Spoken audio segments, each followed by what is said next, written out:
Top 10 iPhone features that you may or may not know you can do. Grab your learning glasses, grab your notebooks, grab your iPad Pros with Apple Pencils because this is going to be educational. So without further ado, let's get right into the top 10. Don't you guys ever wish you can copy something and then paste it onto another iDevice, such as your Mac, your iPod Touch, your iPad? This feature right here is called Universal Pasting.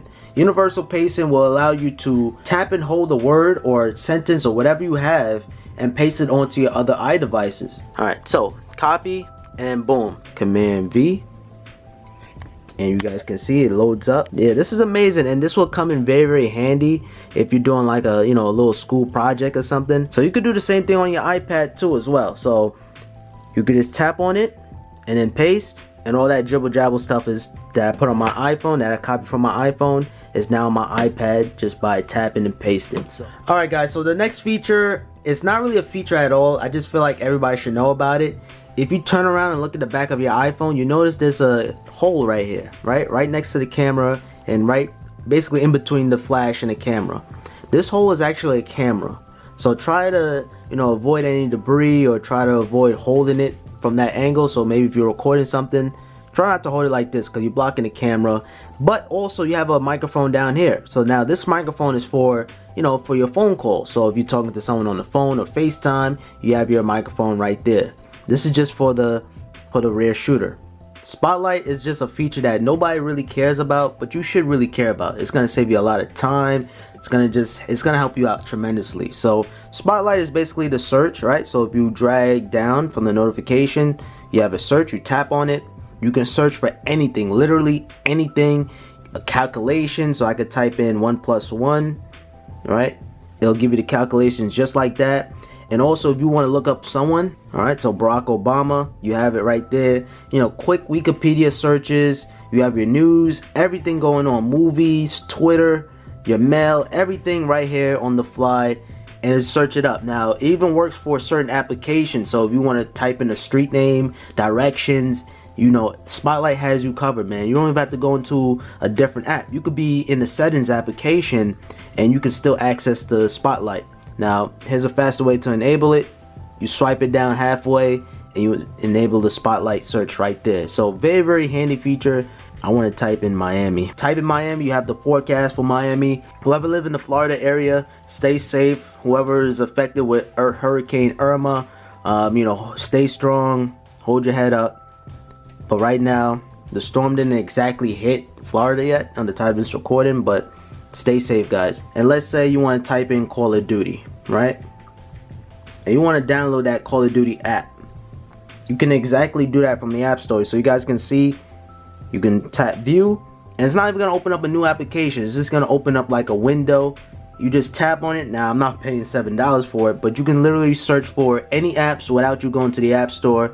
Very handy feature. Oh yeah, and it also works on the lock screen. Since we're here in the lock screen, you just drag down, you tap on it, and here's your Spotlight search right there. Give it a shot for a day and let me know how you guys feel about Spotlight search. Do you ever find yourself having trouble saying the word? Well, your phone can actually pronounce the word for you, or not really pronounce it, but just say it. So I just went on Google, typed in the longest words ever. So you can just tap and hold it, right, to select it, and you can say spell or you can speak. So it's actually going to speak it.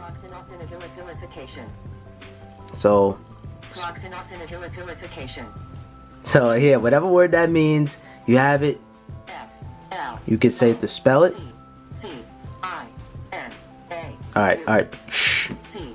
No, not again. Now if you want to enable it, all you gotta do is go into the settings, general, accessibility, speech, and then speak selection. So you just enable that. By default it's going to be off, and then you can change the rate.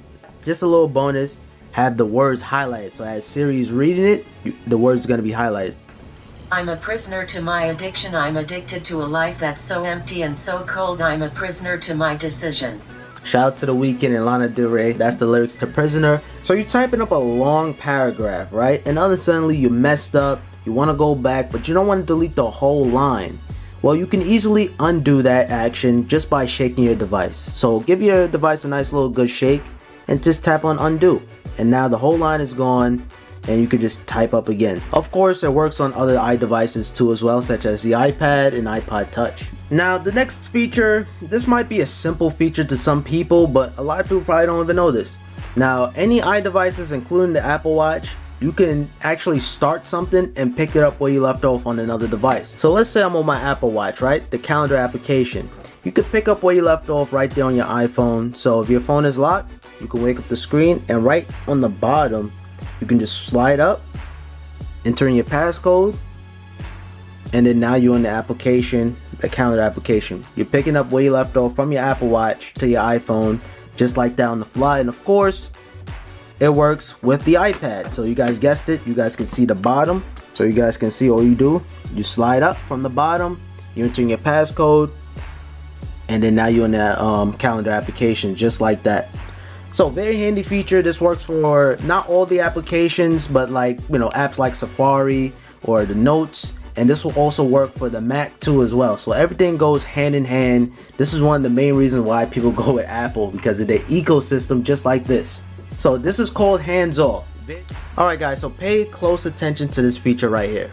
When iOS 10 released, right, a lot of people hate the fact how slide to unlock is gone. So no more slide to unlock, you have your widgets now, which by the way, I love the widgets because I could turn on and off the lights.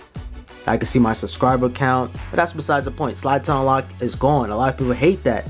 You have to press the home button, then enter in your passcode, then press the home button again. It's annoying. So this feature that I'm going to show you guys, this is going to change everything. This is going to change the way how you unlock your device. Not really change, but it's going to save that extra step. And it's all about the speed when you try to unlock your phone. I'm just going to type this in because I forgot what setting it is in. I'm just typing home button. So I'm going to go into the home button settings, right? So that's accessibility. So that's settings, general, accessibility. And then that is home button. So we're going to go into the home button settings. Rest finger to open. But with this setting on, all you gotta do, you just press, and that's it, your device is unlocked. Now, Apple have this feature off, off by default because of the 6S and the 7. The fingerprint scanner is too fast. A lot of people was complaining about it. So Apple just added that feature to kind of calm everybody down about that. Now, it works on the iPad. So I'm pressing my home button, your fingerprint scanner, and your iPad is unlocked just like that. So if your phone is a little slow or your home button is unresponsive, there's a way to recalibrate that or clear the RAM altogether. So if you have a bunch of apps open or your home button is a little, you know, unresponsive, all you have to do, you go into an app, you press and hold the sleep wake button, right, until you see slide to power off. Let go of the sleep wake button and you press and hold the home button. Now what that going to do is it's going to clear your RAM and recalibrate your home button. So you guys can see the app restarts, that's fine, and literally all the apps on your background is gonna clear. And basically that just kills all the applications except for the one that you was using. In my case it was the settings app, and it's gonna clear the RAM, and it's also gonna recalibrate your home button. Now next up, this is just a feature that you may not know about. I'm gonna boot up my iPad. You guys can see the boot up screen is white with a black Apple logo.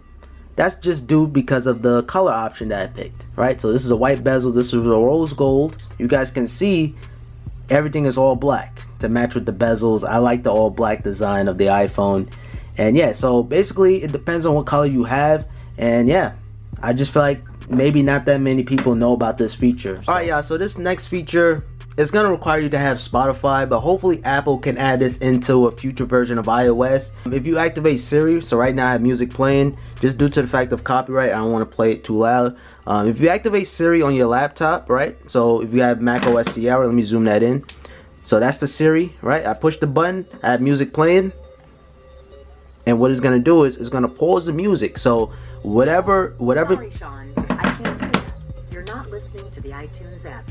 No. So basically it's going to automatically pause the music, right? So if you're playing on your iPad, right, very, very loud music connected to Bluetooth and all that, it's going to automatically pause the music from the device that's playing the music on. And that's a pretty handy feature. It also works on the iPad. It's a little tricky to explain it, but that is just called Spotify Connect. And hopefully Apple can add this into Apple Music. Now, a bonus feature, I just want to add in something because maybe you don't have Spotify, but you want to know the next feature. This feature is called iTunes Wireless Sync. So you go into the settings app, iTunes Wi-Fi sync. So what this is going to allow you to do is it's going to allow you to sync music without a lightning cable or without a connector in general. So maybe if you have an iPod Touch, you can't find your cables nowhere, and you download like something on SoundCloud, all you gotta do, you download it, you click and drag it to iTunes, and you guys can see my iPhone is right there detected, and then you just click and drag it, and it's going to automatically sync that into my iPhone wirelessly. So it's using Wi-Fi, and it's just going to sync your music from your Mac to your iPhone or whatever iDevice you have. But really the first thing you have to do if you want to enable this feature, connect your iDevice to your computer. So this can work on Mac or PC, and once you connect it, you got to click onto your device tab. Alright, so I'm going to do some really ghetto censoring because I have my phone number down there, and that option is called sync with this iPhone over Wi-Fi. So make sure you enable that option. Once you enable it, you can forget about the cables, you don't need it, and you can just sync your music wirelessly. Alright, so there you have it, guys. Those are 10 features that you may or may not know about your iPhone, and really I just kind of turned this video into like things you may or may not know about your iDevice or an Apple device in general. But hopefully you guys found this video educational. If you guys did learn something new, I appreciate it with a thumbs up, and click on that subscribe button if you're new around there, much appreciated. And stay tuned for more Apple videos, man. iPhone 8 is around the corner. Can't wait to upgrade from this iPhone 6 to the iPhone 8. Really can't wait, man. So guys, thank you guys so much for watching, and I'll catch you guys in my next video. Peace.